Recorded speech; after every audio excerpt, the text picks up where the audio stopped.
welcome to tonight's author chat with the amazing KJ.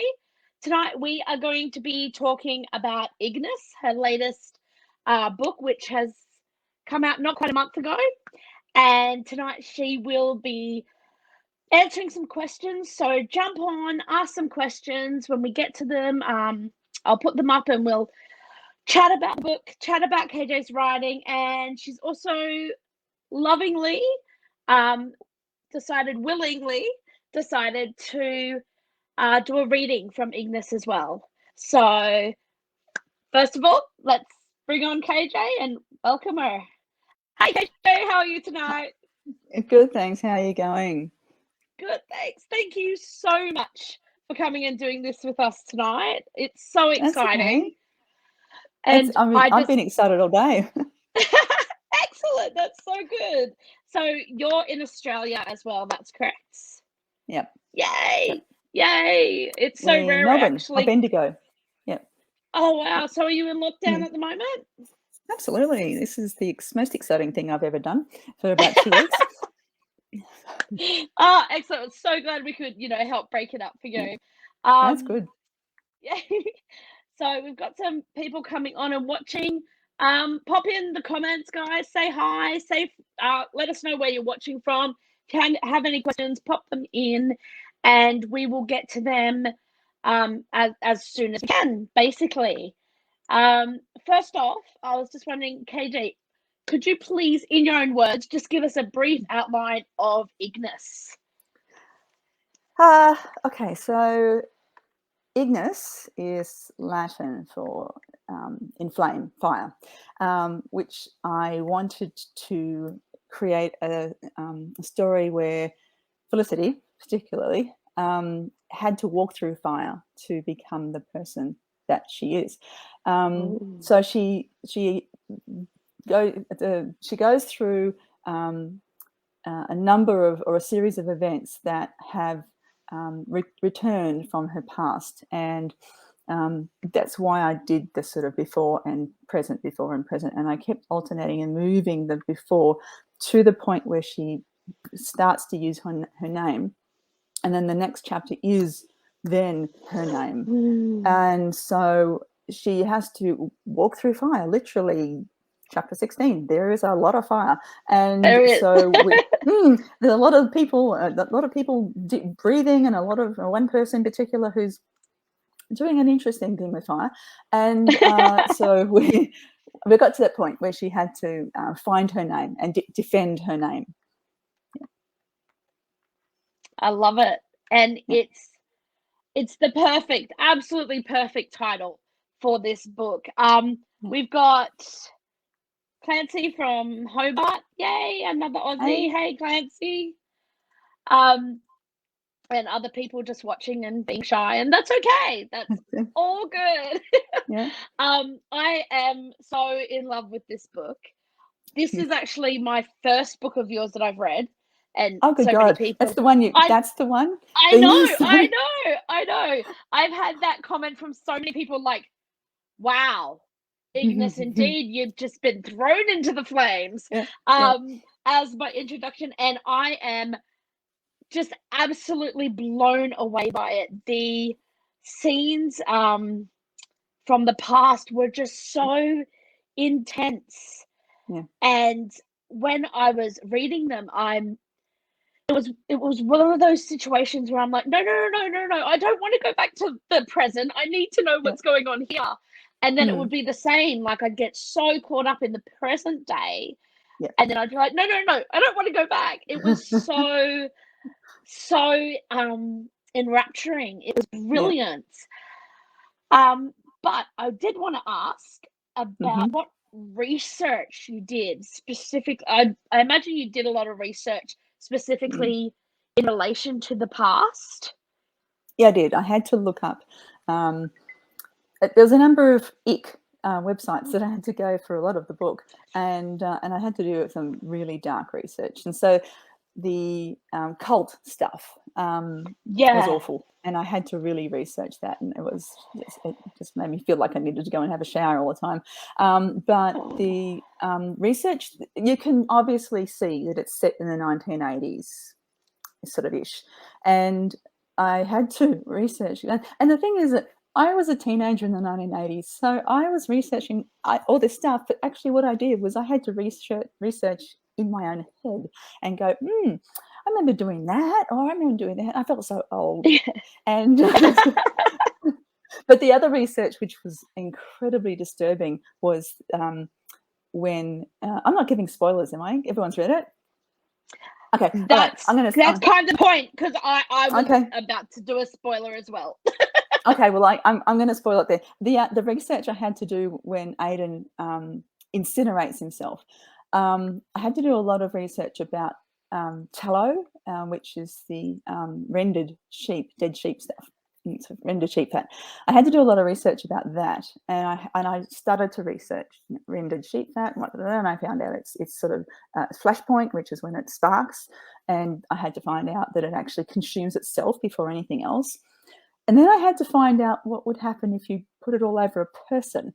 And the rabbit hole that I went down was the most disturbing thing I have ever seen, because it went to places where people were actually wanting to do that and finding out and actually asking people about what it was like. And they were talking about animals and then equating that with a person.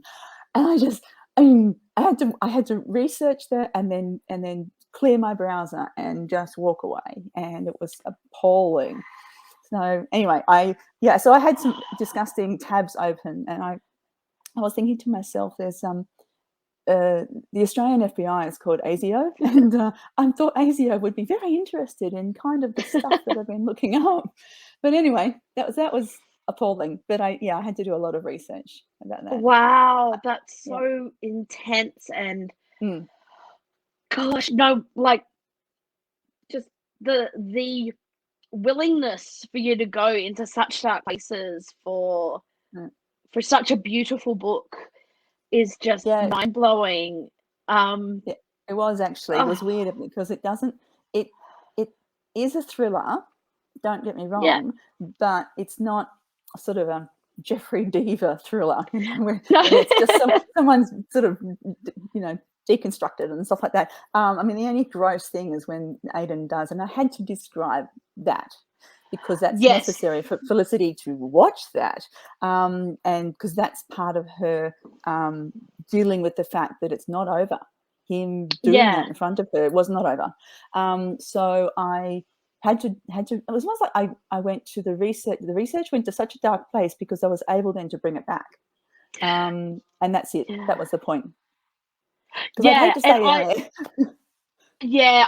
when I was reading it, when I got to this the burning scene, I was like, please God, don't let this book be over, because this cannot be it's such a intensely visceral just scene, and it was like, no, it has to go longer, because I can't rest with this being the end.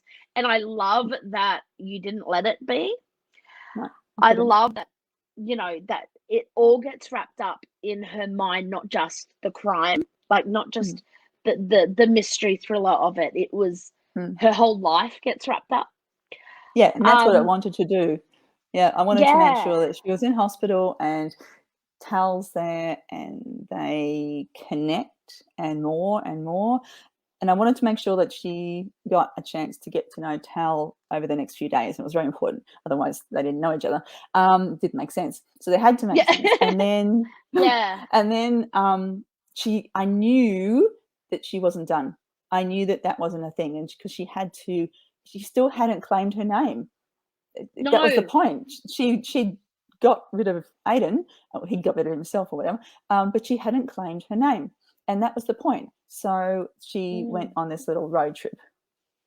I love the I love the road trip. And I love that it wasn't the same. It had changed. But you showed that, she didn't just rock up and it was all just there willing for her to, resolve it.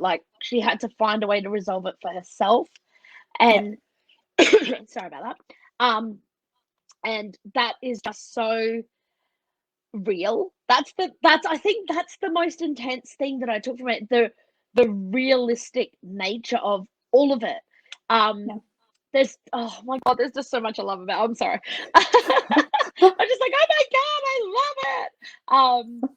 But yeah, a few people have been really shocked when I've said this was my first first book of yours, and they're like, oh my gosh, if you like the characters, find them here and here. And I was like, sorry, what? And that blew me out of the water, because okay, this is totally spoiler for people as well. If you haven't read any of KJ's books, firstly, what the hell are you doing? Go read them. And secondly, about Tal, because when I was reading it, firstly, I was like, okay, so Felicity is the girl. And then there are a few moments where I'm like, or maybe she's not, because there was these beautiful similarities between Felicity and Tal. And I actually questioned for a bit, oh, is this actually Tal's history that's going to come back? And I also thought for a while, once I was like, no, it's definitely Felicity, I wondered if Tal was actually the bad guy. Because there were... That was the point. Good. Excellent. I was going to ask whether or not you actually put that in there, knowing... Oh, that's blown my mind. That's fantastic. Because some of your incredible word choices, I was like, oh, that's very predatorish. Is it the panther comparisons? And at one point she smiles with like a knife slash of a smile or something along those lines, and I was like, oh my God, she's gonna be the bad guy, and I was freaking out. So it was really good. Like it kept your heartbeat going, but it also kept you just curious about how this girl from the beginning became this absolute brilliant ice queen. And it was absolutely perfect. So I love that. Oh my gosh. You actually did mean for that. Excellent. Because I did also wonder if the neighbor might have actually been a red herring as well. Harlan, because, no, Harlan's just a completely camped character who buys things from the shops. Or, and calls Felicity Han. No, I had a number of characters that were cushions. They basically cradle Felicity's trauma, and Harlan was one. And because she tries, after a year of trying to convince Harlan that really not calling her hun was a good idea, he just does. And and that's why Isabel is incredibly important.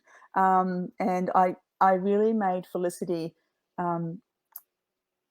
I wanted to make Felicity somebody who accepts everybody, and that's why she and Chris got along. And so, and which killed me. Oh my God, the chapter where Chris dies, I sobbed. I couldn't 3,000 words, and I sobbed through every single word.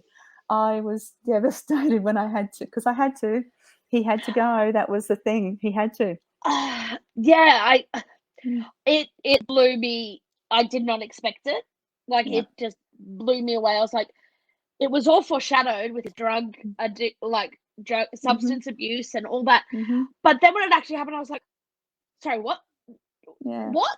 And she didn't even get closure with, she didn't get any kind of closure with it. And it was just this absolute heartbreaking, this stranger coming up to her and just be like, what? I've just noticed as well, Clancy's also put here that there's an autocorrect there. But she said, I actually thought Tal might be one of the sisters, which was what I thought could be possible, but not as strongly as her either being the girl or being the bad guy. So that's the thing. I just then as well, I made sure that Tal is non-binary. So I said. And that was very, very important element to it, because Tal and I weirdly I loved it. This is why when I wrote coming home, I had no idea that Art of Magic was going to happen, let alone Ignis. And Art of Magic, coming home at the very end, where Sam says to Felicity, "Are you going to bring someone to the premiere?" Blah blah blah. And Felicity says, "Yes, yes, thank you very much. I'm going to bring Tal." And Sam says, "Wow, and who's Tal?" And Felicity says, "Tal is Tal." That's it. That's all you get. Oh, that's awesome. And that one sentence was what I was able to write 77,000 words on for Ignis. Wow. Wow, that's amazing. And yes, Yep. I love that Tal is non-binary. Stupidly, I slipped with the pronoun just before. Completely blew my mind. Completely off. But yeah, no, they are one of the most intensely fantastic characters. Oh God, yes, very sexy. And yeah, absolutely wonderful. And yeah. Sorry, off on Tal World. Okay. No, it's good. Tal World is good. I have a number of people who are off in Tal World. A little fan club has started for Tal, because Tal gets under Felicity's skin straight away, knows which buttons to push, and somehow they see each other. So I made sure that Tal was strong, had to be very strong to be able to match Felicity, particularly after what Felicity's gone through. So Tal had to be of depth to be able to get Felicity. This is a very specific non-binary question, so I'll chuck that up before I ask my next question. Did you find a title in any of your research for a non-binary person to replace Mr. or Mrs., etc.? Yep, MX. MX? Okay. I have heard that recently as well. Yep. Cool. And it's very difficult to pronounce, but you don't need to, because non-binary people are perfectly happy, I have found in my research, to just use their name. But if you need to write down their name, then use MX. That's perfect. And I had to do some sensitivity. I had to do some sensitivity stuff with that, because I'm not binary. I'm not non-binary. But I wanted to make sure that I did Tal justice, and I used Tal then again in Kickback. Little scene in Kickback where spoiler, where there's a death. The first time I ever got to kill someone in a book. And that makes me sound dreadful, but it's cool. But Tal turns up as the investigative inspector.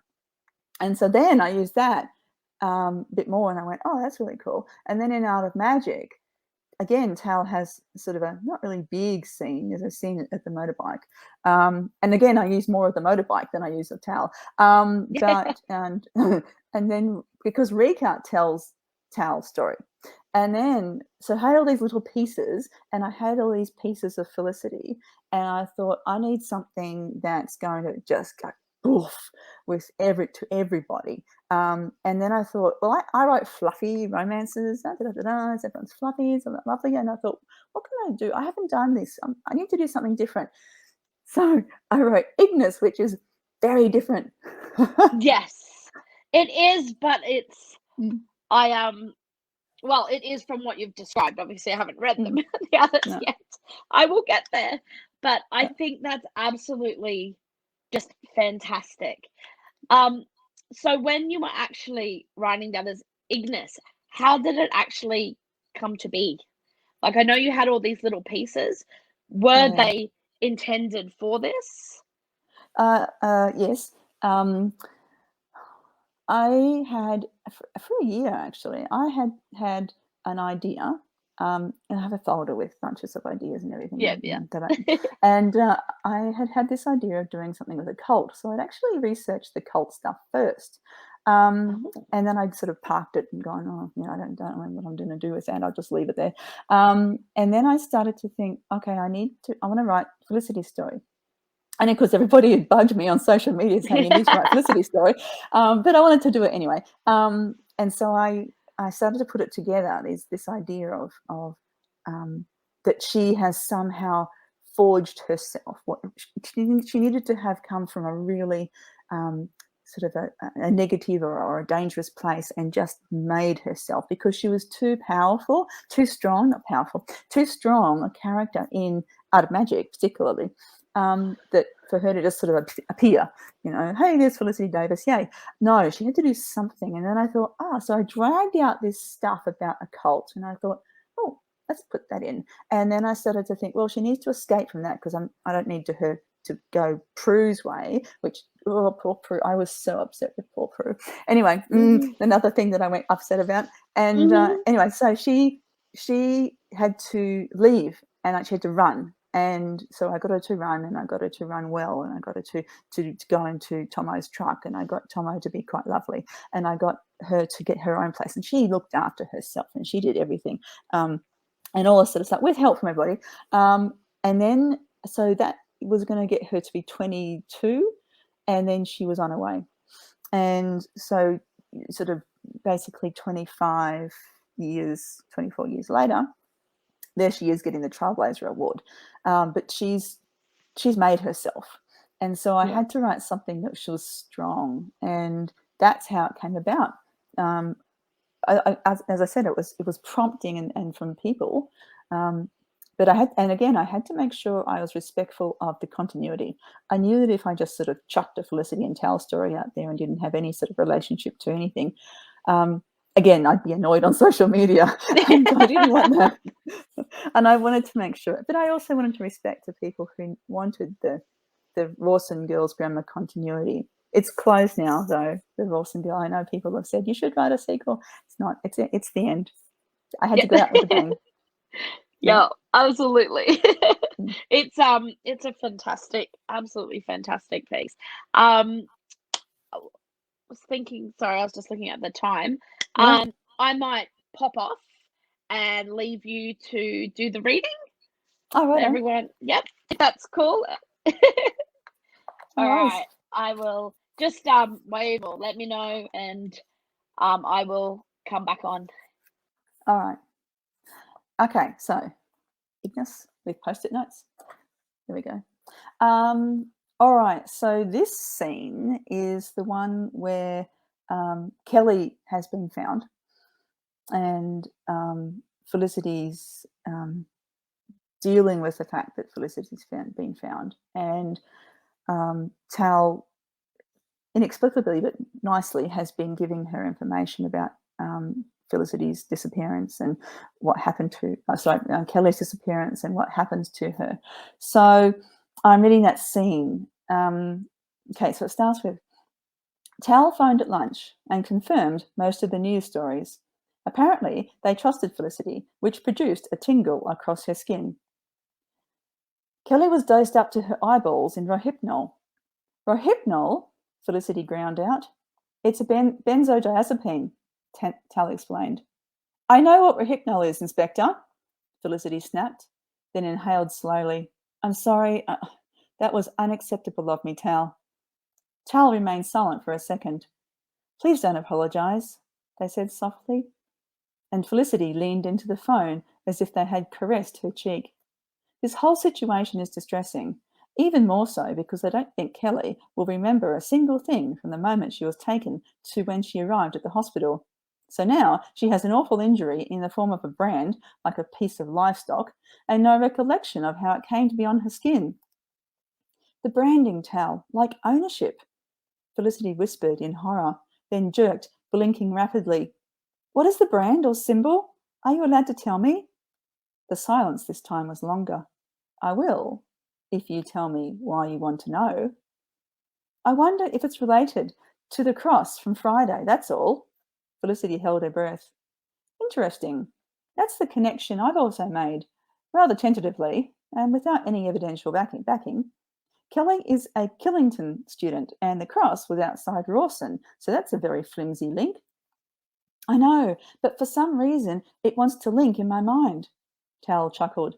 Nothing you do would be for anything as vague as some reason.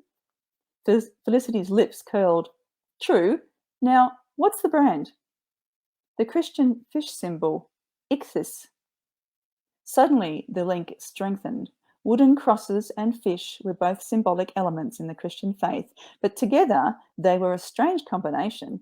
The cross was for martyrdom, and the fish was a proclamation announcing the location of other pious believers.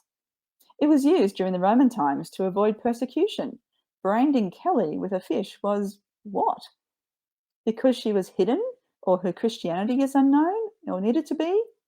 Felicity grasped at thoughts that had disappeared as soon as she laid her fingers on them. All of the above, I think. If you look at the two events together, then the psychology is a quagmire of random religious metaphors and utterly reprehensible awfulness. Tal's tone was like flint as they enunciated each syllable. Then another wave of nausea hit. Oh, was Kelly sexually violated? Felicity blurted as the words "please no" pounded through her mind, like she could change the course of history simply via the power of her thoughts. No, nothing. We know about the rohypnol because of the urine tests, and the other tests showed no sexual violation at all. The relief from that news did nothing to alleviate the knowledge of how much trauma Kelly would still be in. Tal seemed to know exactly what Felicity was thinking. I know, they said. Then, with a promise to be in contact again, Tal rang off. Felicity blinked vacantly at the far window. Crosses and fish. What had Andrea said? Seriously disturbed? Yes, that's exactly what it was. Tal's version of being in contact again was a personal visit that afternoon. Felicity, about to get into her car, watched as Tal parked their motorbike in a designated spot in the car park and smiled at how her threat of breaching workplace health and safety guidelines had impacted on Tal's decision. Probably not at all, Felicity assumed. It was more likely that the inspector was proving a point. Tal strayed up the driveway, all competence and sex appeal, and Felicity rolled her eyes at herself. Then she composed her face as they stopped next to the car. Were you in the neighbourhood, Inspector? Felicity's eyebrow rose.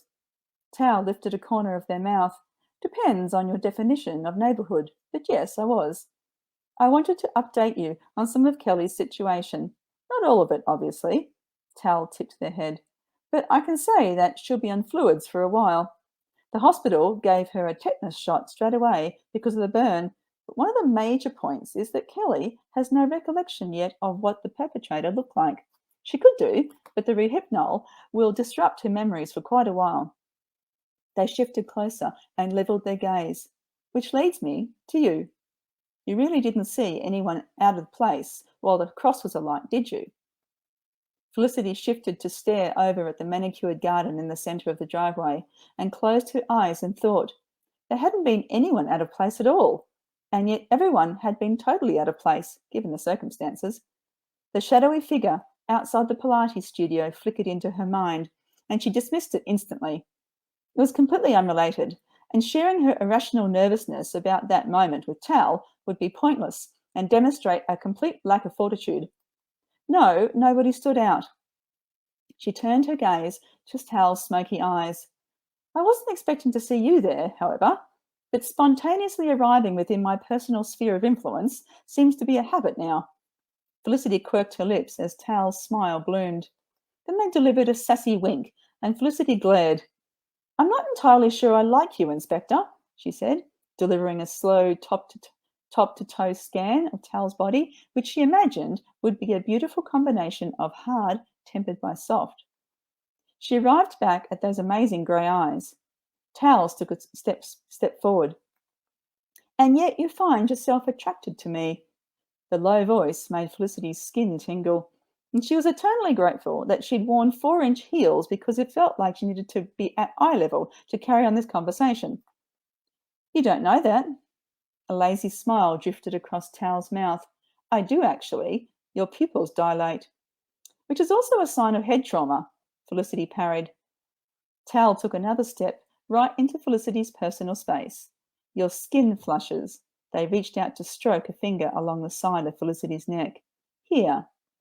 Sometimes, she held fast eye contact. That's an indication of hypothyroidism. Tal's smile widened again. Your breath reduces its depth very slightly. Their voice had softened, laced with persuasion. Possibly hay fever. Felicity slowly raised a single eyebrow. Oh? Do you have allergies, Felicity? The heat from Tal was challenging her control. Not even one, she murmured. There you go. Oh, thank you so much. That was fantastic. Oh, I just love it. It's just so beautiful. That you even used the word parry, the little verbal fights and between the two of them. It's delightful, and it actually brings me to this next question perfectly. Okay. It's unusual to read in lesbian fiction an ice queen being melted by a fellow ice queen. Normally they're the sunshine characters, and Tal is anything but. Was this a conscious choice that you made? Yeah, it was. Felicity is very guarded. I mean, as she says in the book, people think she's an ice queen, but she thinks she's more a refrigerated vegetable, Krista. She is definitely kind of very guarded and very careful about who she lets in. But so is Tal, and I wanted them to come from that place where they were both guarded for different reasons and find each other in each other.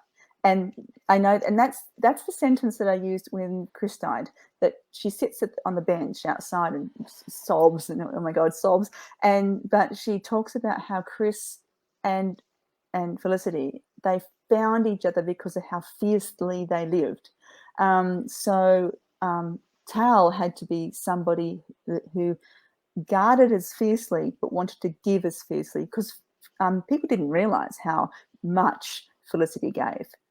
That was the point. She was this person who didn't make a big song and dance about stuff. I mean, even little things like when she basically cuts down these 5 constables, and then they just absolutely. I mean, the scene where the two of them, Tal gets off the motorbike and the two of them stride through the front door, and I knew what that would look like, and I was like titans. And anyway, so Felicity rips shreds off them, and then she says to Ava, the keys to the school canteen are here. She doesn't make a big song and dance, but she says, go and get breakfast. And so I wanted her to be like that, but also Tal to be like that. Tal doesn't make when Tal deals with the junior detectives, little constables, like the one who came and had to write down all of the names and stuff, could have been quite rude, but says, oh no, it's okay, I'm just here as an observer, you can go ahead and do your job, and is quite respectful of a very junior officer. So I wanted them to be similar but come from different places and see each other, and that's why they're both nice, queenie, but just guarded, and in fact, and I thought that worked.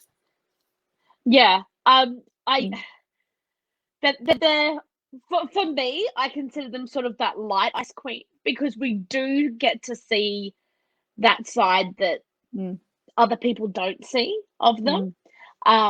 Because I could imagine it would be quite intimidating being around either one of them if you didn't know that softer side of them. Okay, when you read Art of Magic, in the epilogue of Art of Magic, the Kath, who was the first time I wrote in first person, it was so much fun. Kath and Rika go to Sam and Abby's townhouse. It's really flat, it's really expensive. Anyway, they come up the lift, and in the foyer is Felicity and Tal. And they look like they're just these gods that come through this doorway. And Kath, who's only 5'4", then has to, she says something to Tal. I won't spoil it for you. She says something to Tal and stands up for herself. It's really cool because they are godlike, these two. They're all both 6 foot and powerful. You get this vibe off them, and it's so cool actually. So when you read Art of Magic, read the epilogue. I'm so looking forward to that. Oh, that's fantastic. I love that. So just another question, more you question. What books did you read as a child? I'm always really interested what books that, you know, authors read before they were writers. Okay, I read The Hobbit and Lord of the Rings a lot, and I'm a very visual person, so I actually you know, when you're a kid, and I don't know if you used to get a piece of white paper and then put cold tea across it and make it look old. Yes. Yeah. So I did that after Lord of the Rings, after The Hobbit particularly, and then I actually hand drew the map from The Hobbit, and it was so cool. And then I created my own story with my own hand-drawn map with dragons and God knows what else. So that was really, really exciting. But I went through a stage for a year, 11, where the only thing I read were comics, like literally, that's all. Brilliant. And I read comics, and again, the drawing of them. So I basically read stuff, then drew it, and read stuff, then drew it. I've had someone say, "Oh, you should illustrate. You know, you should draw your characters." And I really can't draw people that well, but I could do Tail's motorbike. I don't think anyone will complain if you did that. Yep. So yeah, I used to read stuff and then just draw it. So I actually can't remember what I read. I read all the classics. I read Treasure Island, and I read all that sort of stuff. Some of them were great. Some of them I thought, you know, it's just a waste of paper. But yeah, I used to create my own stuff, and I can remember distinctly creating my own map for my own dragon story. That is absolutely fantastic. I love that. Yeah. That is just wonderful.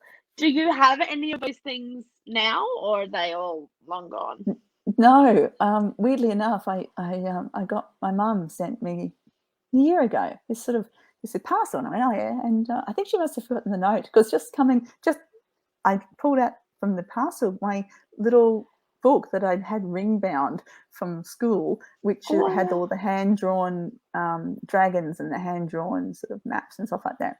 And the story itself was appalling. But I look at it now and go, oh, I don't think that really needs to see the light of day. But the drawings are good. So I only have one. So fantastic. Yeah. Oh, but that's so great. Wow. I thought, no way. This is a crazy question. She won't have any, but that's fantastic. Yeah. Oh, I absolutely love that. And that is honestly one of the best answers I've ever had for that. I'm also really curious about what writers read now. So what's the latest book you've enjoyed that you could recommend? The Headmistress by Milena McKay. I've seen that everywhere at the moment. Milena sent me she sent me I'm a beta. I was beta for her, and so I read that first and chucked ideas at her and said, you know, use them or whatever, and that she did use some of them, which is awesome. And then she just realised that my hair is everywhere. She did use some, and then she sent me the copy of it, which was nice. And then the other one I've read was G. Benson's Les Dead Walking, which was bonkers. Brilliant. I actually said that to I beated, and that's how I seem to read it. A lot of my stuff is beta reading, and I said to her, I wrote a message to her, and I said, this is bonkers, and I just got a stream of emojis back, the laughter emojis. And it's bonkers. It's amazing. It's it says a lot. There's a lot of subtext besides people's blood everywhere. There's a lot of messages in that one, and I really enjoyed it. So I read those two lately, and that's been all of, because I've got another book that I'm working on at the moment. So. That was my next question. What are you currently working on? I am not telling you. It is going to be it's top a secret. Again, it's different. I don't think I've written a book that is like any other book. I think Coming Home, A Learn to Swim is basically a novelization of a self-help manual. But I've got Coming Home is just fluff, and it's lovely and it's sweet, and that still sells. And then I've got the Kickback, which is again huge subtext. And then I've got Art of Magic, which is magical realism, and then we've got the 5 short stories. Yeah, it is. And then we've got the 5 short stories, and that's all present tense, which I'd never done before. But there you go. Why not? Wow. And then and then we've got Change of Plans, which is sort of meant to be fluffy, but didn't end up being fluffy because it's all about anxiety and trauma and social housing. And gosh, then Ignis, where I incinerate someone. So, you know. Oh, that's fantastic, though. That's brilliant. Yeah, there's not a book is the same, and I don't like to think that that's a really cool thing. So this next one is nothing like I've written in either. So. Yeah. Oh, that's brilliant. I can't wait. That's fantastic. Yeah. And just for everyone watching, this is the best place to find KJ on Twitter. It is. Yep. To go and demand, photos of her hand-drawn dragons that she did in grade. Yeah. Exactly. All my dragons and maps. Yep. Yes. I love it. No. Oh. I have to teach my son how to do it so he can do it. Yeah, I love the turning the paper into that old style. It was always fun. I mentioned that to him, and he said, "Why?" He said, "Just print off paper that's actually been aged." And I thought, you have no idea. The stuff the hassles we went through to make things look old and to do projects and hand do big pieces of cardboard project with the lettering stick, the stencils with the lettering stencils. Yeah. And he's like, just print it out. No appreciation of stuff anymore. No, definitely not. They want it all fast and now instead of taking, way too long to do the most simple tasks. Absolutely. Yep. We appreciated all that effort. Oh, fantastic. Well, thank you so much for chatting with us tonight. Really, really appreciate it.